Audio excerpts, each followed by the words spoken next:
மாணவர்களே, நம்ம இப்போ எங்கே இருக்கோம்னு கேட்டிங்கன்னா சேவூரில் இருக்கோம்.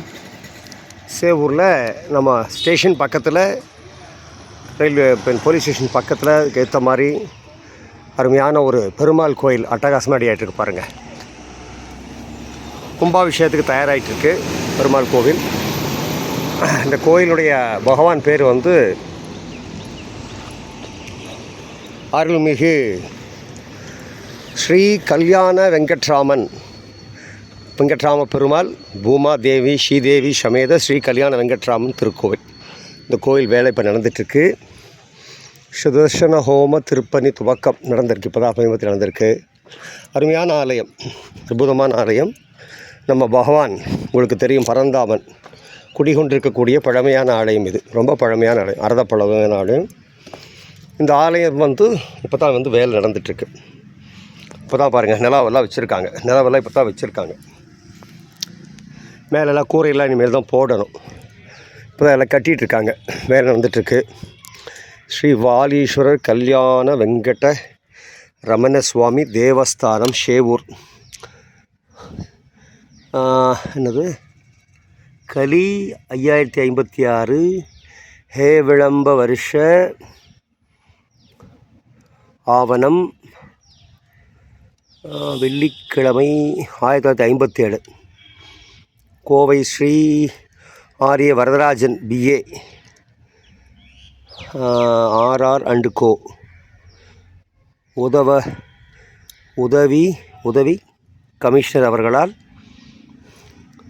மின்சார விளக்குகள் ஏற்றப்பட்டது. அபாடி அனைத்தான் கரண்ட் வந்திருக்கு. அவினாஷி ஆலய நிர்வாக அதிகாரி ஸ்ரீ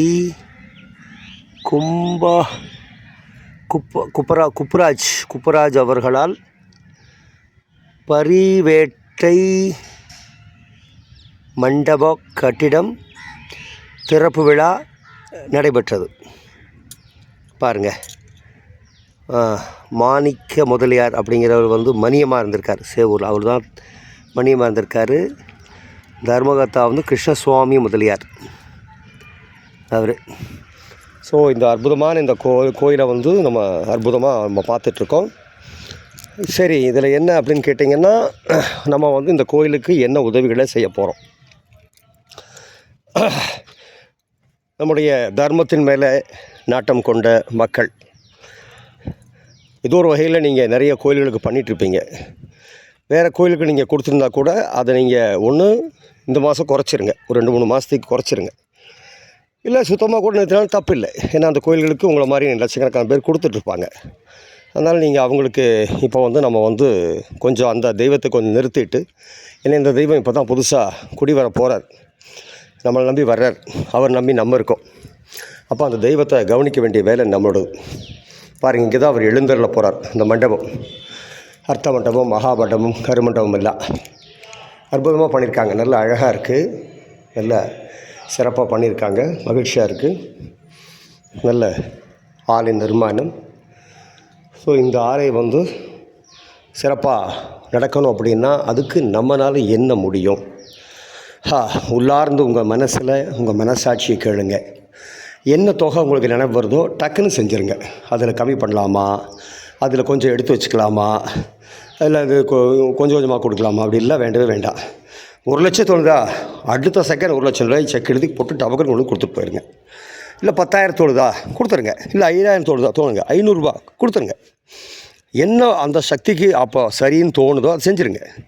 அதில் கை வைக்க வேண்டிய வேலை வேண்டாம்.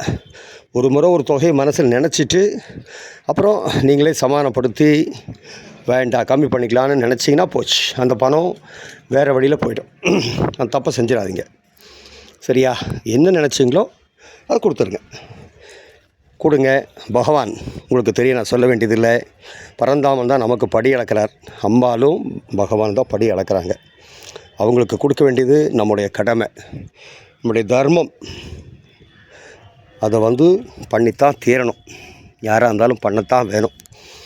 ஒரு வேளை 1 மாதம் சாப்பாடு கூட கம்மி பண்ணிக்கிங்க, தப்பு இல்லை. அவசியம் வந்து பாருங்க, எல்லாம் கல்வெட்டெல்லாம் அழகாக எழுதியிருக்காங்க பாருங்கள்.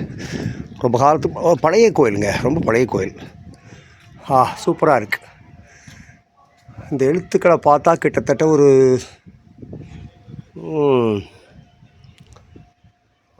பார்த்தா ஒரு 1000 வருஷமெல்லாம் இருக்கும்னு தோணுது எனக்கு. ஆமாம், எழுத்துக்கள் அப்படி தான் தெரியுது பாருங்கள். 1000 வருஷமெல்லாம் இருக்கும். கோயிலோட நிர்மாணமும் பார்த்தோம்னா கிட்டத்தட்ட ஆமாம் இருக்கும். இந்த பாருங்கள், இங்கெல்லாம் நிறைய கற்கள் கொஞ்சம் பேர்ந்துருக்கு. நிச்சயம் பழமையான கோயில் தான் அது. முன்னாடி மண்டபம் கொஞ்சம் செப்பரேட் இருப்பாங்க போல். கீழே கல் புதுசு இல்லை, அதுவும் பழைய கல் தான். ஆமாம், எல்லாமே பழசு தான். கல் வித்தியாசமாக இருக்குது. ஒரு மாதிரி சிவப்பு கல் தான். இது மாதிரி கடை நான் வந்து தஞ்சாவூர் சைடு தான் பார்த்துருக்கேன். இது மாதிரி சிகப்பேறிய கற்கள், சிகப்பாக இருக்கு பாருங்கள் இந்த கற்கள். கோவிந்த ராதே ராதே ஷாம் கோபால ராதே ராதே ஷாம் அப்படின்னு பாடிட்டே இருங்க. அவருடைய திவ்ய நாமம், ராமனுடைய திவ்ய நாமத்தை எவ்வளோ சொல்கிறோமோ அவ்வளவுக்கு அவ்வளவு நமக்கு வாழ்க்கை சுபிக்ஷமாக இருக்கும். ஆக இந்த ஆலயத்துக்கு உங்களால் என்ன முடியுமோ செய்யுங்க. மனமும் வந்து செய்யுங்க. சில பேர் சிலை செய்யணும்னு ஆசைப்படுவீங்க, சில பேர் துணிகளை வாங்கி தரணும் ஆசைப்படுவீங்க, சில பேர் கும்பாபிஷேக செலவு ஏற்றுக்கணும்னு ஆசைப்படுவீங்க, சில பேர் தொடர்ந்து மாதம் என்னுடைய கைங்கரியமாக அது இருக்கட்டும் அப்படின்னு கொஞ்சம் பேர் ஆசைப்படுவீங்க. யாராருக்கு என்னென்ன தோணுதோ அதையெல்லாம் செஞ்சுருங்க, மனமாற செஞ்சுருங்க. இந்த மாதிரி கோயில்கள் புதுசாக உருவாகிறப்போ அந்த கோயில்களுக்கு அதிகபட்சமான நிதியை கொடுங்க. பழைய கோயிலுக்கே கொடுத்துருக்காங்க, கொண்டு போய் திருப்பதியிலே கொட்டாதீங்க. அது நிரம்பி வழியுது. என்ன பிரயோஜனம் அதில்? ஒரு பிரயோஜனம் கிடையாது. அவ்வளோதான், ஒரு எல்லை தான். அது நிறைய பேருக்கு புரிய மாட்டேங்குது. ஒரே பக்கம் கொடுக்குறாங்க. ஆனால் என் கோயில்களை ஒருவேளை விளக்கு கூட ஏற்றுறக்கு வழி இல்லாமல் இருக்காங்க. அந்த மாதிரி கோயில்களை தொலாவி பிடிச்சி அந்த கோயிலுக்கு கொடுக்க பாருங்கள். பணக்காரனையே பணக்காரன் ஆக்கிட்டுருக்கீங்க, ஏழை பணக்காரனுக்குங்க சார், தயவு செய்து. ஆக இந்த ஆலயத்துக்கு மனசார கொடுங்க, அள்ளி கொடுங்க. நிச்சயம் இவர் கல்யாண வெங்கட்ராமனவராக போயிட்டார். கல்யாணம் அப்படின்னாவே நீங்கள் இங்கே வந்துடலாம். இவர்கிட்ட பிரார்த்தனை பண்ணால் கல்யாணம் சிறப்பாக நடக்கும். அதனால் கல்யாணம் தாமதமாகறவங்க, பொண்ணு மாப்பிள்ளை கட்டாயம் இங்கே வாங்க. வந்து இந்த ஆலயத்தில் பிரார்த்தனை பண்ணிவிட்டு, ஐயா நான் உனக்கு இதை செய்கிறேன் அப்படின்னு சொல்லி வேண்டிட்டு பிரார்த்தனை வச்சுட்டு போங்க. நிச்சயம் உங்கள் பிரார்த்தனை, உங்கள் எண்ணம் நிறைவேறும். நீங்கள் நினைக்கிற மாதிரி கண்டிப்பாக வந்து நல்லது நடக்கும். வாழ்க வளமுடன். நல்லது விரும்பும் முருகானந்தன், சேவூர்லேருந்து ஜெய்பனி சேனலுக்காக. நன்றி, வணக்கம்.